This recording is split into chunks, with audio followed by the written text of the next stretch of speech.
Hello, I'm Ollie and this is Criminolly, where I talk about crime, pulp, horror, that kind of thing. Today I think this video is going to lose me some subscribers.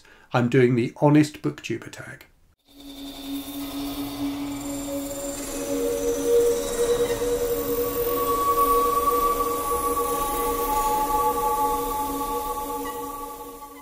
Okay, so a tag video, if you don't know, is a series of questions that people answer on their channel, which can be about books or about their channel. So this is a tag, the Honest Booktuber tag, that's been around for a number of years. It was originally created by a booktuber called Harriet Rosie, whose channel is no longer active. And it seems to have had a bit of resurgence recently. I've seen a few people do it recently. And it's an interesting series of questions. There's 10 questions. There's a few things that I've kind of wanted to talk about on the channel recently, but haven't really known how to approach them. And I think this series of questions gives me the opportunity to do that. So some of these questions are quite non-controversial and quite short. So, you know, my answers to them will be quite short. Some of them are a bit more complex, so my answers will be a bit longer. So yes, let's crack on and see how we get on. So the first question is, have you ever lied about reading a book? And the answer to that question is yes. Now, I have never lied about reading a book on the channel, and it's certainly not something I tend to do, but I can think of at least 2 books that I studied at school that I didn't finish reading.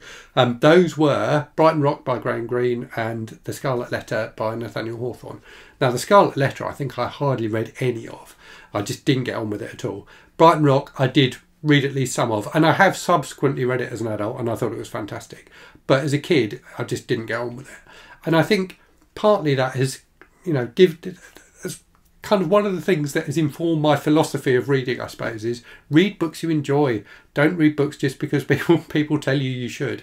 And obviously that's not necessarily a successful attitude to have when you're a student, although I would say I did fine in my English exams. But, you know, that's definitely how I approach reading nowadays. So those are 2 books I can definitely remember that I have lied about reading. But I think, you know, definitely not something I generally do. Okay, next question is a more complicated one. Have you ever avoided a book because of controversy around the content or author? So let's take this question in 2 halves. So the first half, content. So no, I've never avoided a book because of the content. Well, not that I can think of anyway. There may be books I've not wanted to read because of the content, if that makes sense, but I haven't avoided them because of controversy around the content. In fact, if anything, controversy around the content of the book probably makes me more likely to read it. So the second part of the question then is the more complicated part of the question, which is about the author. So the honest answer to this question is yes. There is at least one author whose work I used to enjoy who I no longer read because of their views. It's not something I generally do. I read loads of books by authors whose views I probably wouldn't agree with. I read loads of books that have views in them that I don't agree with. A lot of the men's adventure stuff I read is, you know, politically very different from my views, but I still enjoy it. For me, it becomes about a kind of balance, really. And you know, it's a very personal choice. And I made a short video on TikTok and Instagram about this the other day, and I have talked about it on the channel in the past as well. For me, the dividing line between an author with views I really don't agree with, whose work I will read, and one that I won't read, sometimes, not always, but often comes down to whether or not they are profiting from me reading their books. So a really good example of this is H.P. Lovecraft. H.P. Lovecraft was a horrible racist, but he's long dead, and me reading his books isn't going to put money in his pockets. It's not going to, you know, support his racism. On the flip side of that, an author whose views I also really disagree with is J.K. Rowling. I do not want to get into discussions in the comments with people defending J.K. Rowling's comments or saying that she's never said anything anti-trans. She clearly has said things that are anti-trans, and that's why I don't read her books anymore. I used to really enjoy her books. I've read the Harry Potter books as an adult and thought they were fantastic. I've read the first few Cormoran Strike books and I really enjoyed those. But she is not an author who I am willing to support because she is so vocal in her views. They have become, for want of a better phrase, her whole personality. That's what, you know, what her whole existence seems to be about now, is that, you know, the fact that she recently got involved in this controversy about, you know, about the box set. You know, she just can't stop doing it. So I don't support her work anymore because of that. I can't really think of any other authors, though, who I've taken a similar approach with. You know, people whose books I really wanted to read, but I'm deliberately not reading because of their views. There's kind of a balance here, isn't there, between how uncomfortable you feel about supporting the author and how much enjoyment you're going to get out of the book. And for me, you know, reading books by H.P. Lovecraft, I get much more enjoyment out of them than I feel, you know, discomfort at supporting him, whereas J.K. Rowling, it's the other way around. Right, next question. Have you ever been sent a book for free and not disclosed it? I probably have, but thinking about it, I'm not sure actually. So certainly when I do, so I'm very, very fortunate. I get sent loads of books by publishers and authors, and it's wonderful, and I love it. I always in my book haul videos will say if a book has been sent to me by the publisher or author, and every book that comes into the house ends up in a book haul video. And similarly in my review videos, I won't necessarily always say on screen in the review, if you like, that this book was sent to me by the author, but I do disclose it in the description for the video. So I put various bits of information in the description to my videos when I'm reviewing a book, and I will say the source of the book. So did I buy it, did I get it out of the library, or was it sent to me by the author or publisher? So having initially said no to that question, I think the answer is probably yes. I do always disclose it. Actually, I've got the yes and no, they're all the way around there. So no, I don't think I've ever been sent a book for free and not disclosed it in some way. Next question. Have you ever bought a book with no intention of reading it? So I'm not a big person. So when I think about people buying books and not intending to read them, it's people who buy books because they're going to look good on their shelves. Or because they are someone who collects a particular book and they have multiple copies of that book and they've already read it a load of times, so there may be a fancy new edition that comes out which they buy, but they're not actually going to read that. I don't really do that. Having said that, you can see up here I have an Italian Mondadori Giallo book, which is one of the 87th Precinct series. So I love the 87th Precinct series. I love the design of these Mondadori books. But it's in Italian, so I cannot read it. I have already read it in English, but I'm certainly not going to be reading that edition of it. So I suppose there are some times when I might do this, but generally speaking, no. Next one, have you ever got caught up in BookTube drama? Okay, so yes I have, but not because of a video I made. So I'm not going to go into detail on this, and I'm not going to name any of the other channels involved, but some people, if they've been watching the channel or in and around this part of BookTube for a while, may remember it. A while ago, a BookTuber put up a video that was very critical of another BookTuber for their particular stance on a particular topic to do with BookTube, and I commented on that video, and that video was very, very, very strongly worded, let's put it that way.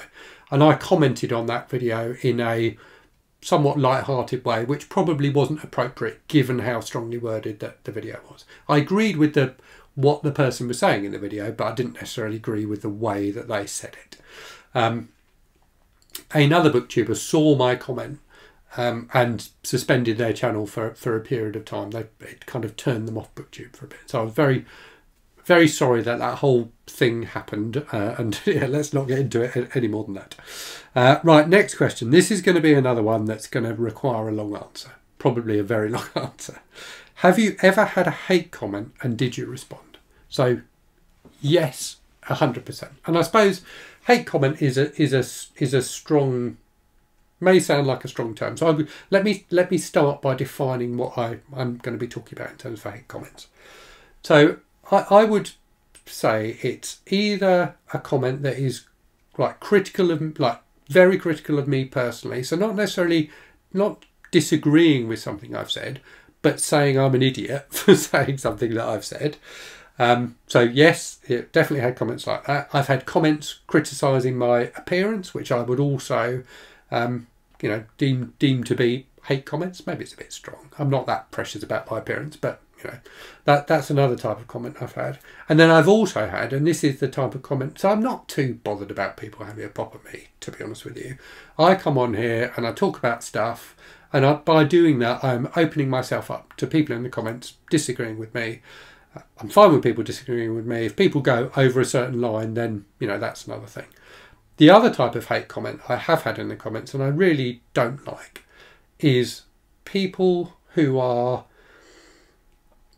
I'm trying to think how to phrase it, people who are being hateful about particular groups, you know, that I may have talked about in a video. So one of the things I said at the start, there had been a few things I wanted to talk about, and one of those things was losing subscribers. So generally speaking, my channel does very well. I'm amazed by how well it does. I think it does far better than it deserves to, and I'm you know, constantly delighted by the fact that I have, you know, a lot of subscribers. But I do and generally speaking, on a day-by-day basis, when I look at my subscriber count in the morning, it's higher than it was the previous morning. There have been some occasions, 2 videos, actually three videos in particular, 2 of which I put up very recently, that have lost me subscribers. So in like the YouTube analytics, you can see on a particular video, you know, what impact that video has had on your subscriber count. And, you know, I've got some videos that have done really well where I've gained a load of subscribers, and, you know, most of my videos I might gain 1 or 2 subscribers off. But there are these 3 videos I can think about where I have lost subscribers. And this ties into this whole thing about people being hateful about like individual groups. So the first of those videos, this is the most important one. The first of those videos was a video I made where I reviewed 3 books by trans authors. So I had read 3 books by trans authors, and I talked about those 3 books. I didn't particularly talk about, you know, trans rights or anything like that in that video. I didn't consider it to be a political video at all, in a similar way to the fact that I sometimes make, you know, other videos where I talk about, you know, 1 or more books, or, you know, a couple of books or 2 or 3 books that are similar in, you know, have some similarity between them. I'd been taking part in an event called Trans Girl April, and I'd read 3 books by trans authors for that event, and I thought it made sense to talk about them. I didn't have a massive amount to say about any of the books individually, so I thought it made sense to do a video where I talked about all 3 of them. That video, like, pretty much immediately lost me about 30 subscribers. Which isn't, you know, a huge amount in the grand scheme of things, but it was like really noticeable. There was a, you know, noticeable big dip in my subscribers, and when I looked, it was all because of that video. So a load of people out there, for whatever reason, who were subscribed to my channel, didn't like me talking about trans people on the channel. Now, I don't really get that, to be honest with you. My channel is, you know, quite deliberately not that political. I'm here to talk about books. I'm here to talk about my impressions of the books that I read. I don't get into politics much at all. Bear that in mind though when I talk about one of the other videos that lost me a lot of subscribers. So I don't really talk about politics much at all on the channel. Politics is everywhere. It's always going to infuse, you know, any creator or any reviewer who's talking about books. Politics will have some small influence on that, their personal politics, but it's not something I go out of my way to talk about on the channel. But people felt like this video was political. I didn't intend it to be political. People felt like this video was political, and people who are clearly on, you know, the opposite side of the trans rights argument to me unsubscribed with me because of that video. So that's part of it, and I got comments on that video, you know, to that effect.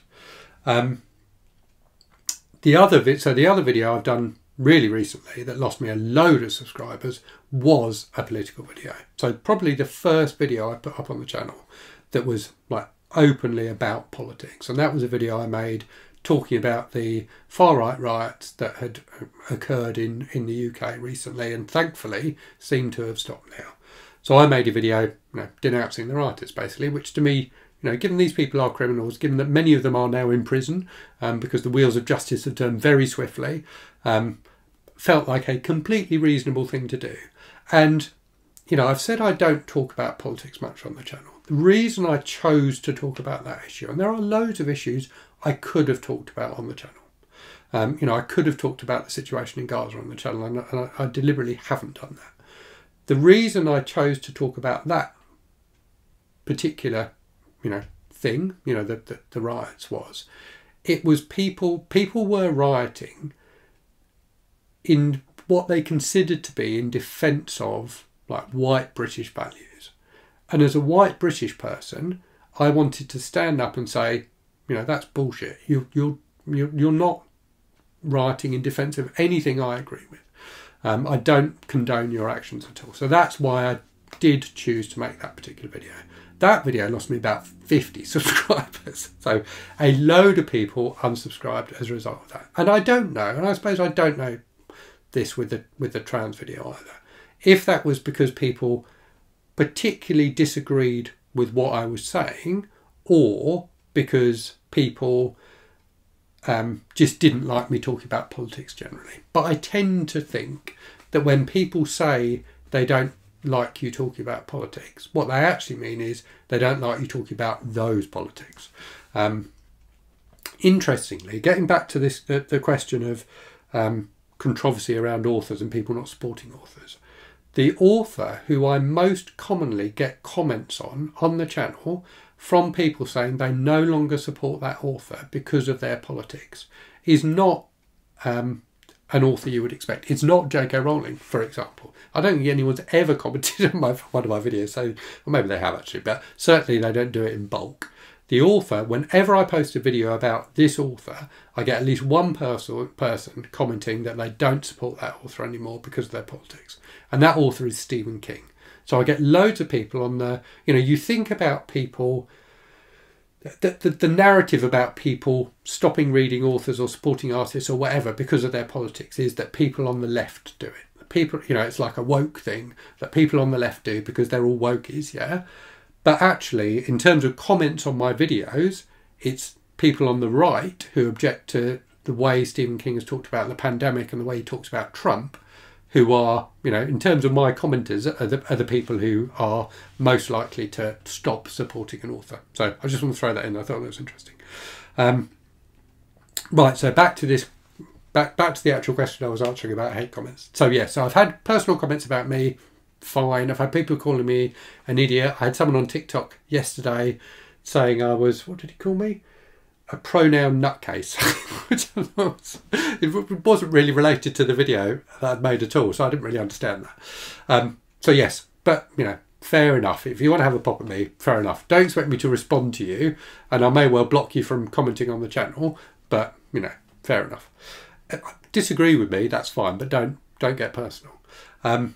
But what I do object to, and what I will stamp down on, and I said this in a weekly update video the other day, is people who are attacking particular groups in the channel. So the other video I put up recently, well, two videos I put up recently that had comments I objected to, if you like. So one was a comment about like diversity in books and why diversity in books is important. And I had a few people comment on that in a way I didn't feel was helpful or appropriate, particularly on TikTok. Not so much on YouTube, actually, particularly on TikTok. I had loads of quite unpleasant comments there. And then the other one was a review I did of a book called Bury Your Gaze by Chuck Tingle, which is a book I really enjoyed. And I had a couple of people comment on that video saying I'd never read a book with gay in the title, which just seemed like a weird, a weird rule. And also a very weird thing to go out and publicly say. You obviously really care about this stuff if you're going to go out and publicly state it on the channel. So my interpretation of those comments is that the people who left those comments are homophobic, and I don't want people who are homophobic commenting on my videos, because I want the comment section of my videos to be a happy place that is open to everyone and everyone can feel safe and comfortable in. So I block those people from commenting on my videos as well. So let's get back to the question. Have I ever had a hate comment? Yes. Did you respond? Sometimes I've responded, but I tend to find that when you respond to comments like that, people are just completely entrenched in their views, and it's just not worth getting into an argument with them. And I get a lot of comments on my videos. I don't want to spend time replying to hateful comments when I could be replying to people who want to engage in a positive way with me and chat about books. Right, sorry, that was a very long answer. Okay, next question. Have you ever made a video just because you knew it would get views? This is an interesting question, and I did think a lot about this one when I was preparing for this video. So the answer to this is I consider how successful I think a video will be with most of the videos I make. I do think about that, and there have been some series of videos that I was doing on the channel. So I did a series of videos about manga, and I did a series of videos where I solved Myrtle puzzles, both of those series of videos did really badly. No one was watching them. So I stopped doing them. And the reason I stopped doing them was not simply because no one was watching them, but because I've got a limited capacity to make videos for the channel. And I'd rather make videos that people enjoy and engage with than videos that hardly anybody watches. If there's something I really, really want to say, and I feel like it's an interesting thing to say about a book, then I'll probably make the video regardless of the number of views I think it's going to get. But am I more likely to make a video that I think is going to be successful than a video I think is going to be unsuccessful? Yeah, because I want to make videos that my audience is going to enjoy. And the only way to really gauge people's enjoyment of of my videos is by how many views they get. So I think the answer to that question is, I don't think I've ever made a video purely, like a complete clickbait type of video that I made purely to get views, but it's certainly a consideration. Okay, we've got 3 questions left, you'll be glad to hear. Have you, if you could go back to the beginning of your channel, would you do anything differently? And I think my answer to this question is kind of similar to my philosophy of life, really, which is, if I went back and did things, I'm really, let's start by saying, I'm really happy with the channel. I'm really happy with how it's turned out. I love my community. I love coming on here and chatting with you all about books. If I did something, so there are definitely things I could have done differently in the early days of the channel, which if I went back and, started over again, I probably would do differently. But the channel wouldn't be what it is today if I had made different decisions, because things would be different. So I think that's a kind of slightly philosophical answer to that question, but I think the answer is no. There are some things I maybe would have done differently, but generally speaking, it's a learning process. Every video I make, I learn something from, in terms of how I go about actually making that video, how I prepare for the video, the engagement I get on that video. So every video, even the videos that nobody watched that that maybe objectively were rubbish, have contributed to the channel in some way, because they've helped me learn how to make videos. Okay, next question. Are there any channels you wish you could be more like? No, I don't think there are. There are certainly lots of channels out there I admire, but I think the thing about BookTube is that it should, we don't want to have a load of channels that are like each other. We want to have channels that are different from each other. That's what makes it interesting. And I think I think that's one of the reasons why my channel has done reasonably well, is perhaps that I do, on some things, not everything by any means, but I do have a slightly different approach to things.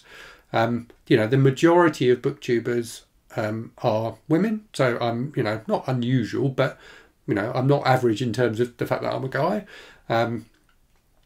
And the majority, I don't know, do I have a different approach? Maybe I don't have a different approach, but there aren't channels that I envy, let's put it that way. Everybody's channels are different, and that's fantastic. I enjoy watching a wide variety of different booktubers, and I take different things from, from different people's approaches. And I learn, I've said I learn from the videos I make. I learn from the videos other people make as well. So I am influenced in small ways sometimes by other booktubers. It may be copying someone's idea for a video. So I did that recently with Leandra, the TBR Zero, and Rachel from Shades of Orange. I made my version of their videos, and lots of people on BookTube do that. I think that's a really healthy thing to do. It's part of being in the community. And there may be just approaches people take to the way they film their videos and things like that I consider and think about. Think about including in my work, in my videos. That sounded really pretentious, didn't it? In my videos, but I don't think there's channels I wish I could be more like. Finally, what's something you love about your channel? I love everything about my channel. That sounds really bad, doesn't it? But I really enjoy doing this. I really, really enjoy the community. I really enjoy chatting with people in the comments on Discord, in my Patreon, chatting with people about books. I enjoy the engagement I have with other booktubers and, bouncing videos off each other and that kind of thing. I just enjoy it. I enjoy doing it. And, lots of people say this about reading and BookTube, and it's completely true. Reading is a solitary hobby. So doing something that allows you to engage with other people around that solitary hobby is a great thing, and it enriches the hobby. So having a YouTube channel enriches my reading. So sometimes one of the questions you get in tags like this is, you know, has BookTube influenced your reading? And it almost sometimes feels like that question is a slightly negative question, like, are you reading particular books just so you can talk about them on the channel? I think BookTube has influenced my reading, but in a really positive way. For example, I've you know, because of BookTube, I'm doing this read through of all of Patricia Highsmith's books with Anne from the Channel Land Novella, and that's been fantastic. I've really enjoyed that. So my answer to the question is, what's something you love about the channel? Just everything. I just love doing it, and that's not because I think my channel is fantastic. It's because I get a lot of personal pleasure out of making my videos. So there you have it, my answers to the 10 honest booktuber questions. I'll be interested to see if this video did indeed lose me subscribers, as I predicted at the start that it might. I did get into talking about some things that I don't normally talk about on the channel, and sometimes people aren't comfortable with that. So if it does lose me some subscribers, then, you know, hey, my philosophy on that is, if people no longer enjoy watching my content because of something I've said, then, you know, I'm quite happy for them to go and watch other people's videos instead. So anyway, I will leave it there and say, as always, thanks very much for watching. Hope you're safe and well out there. Hope you're reading good stuff, and I'll speak to you again very soon. Cheerio.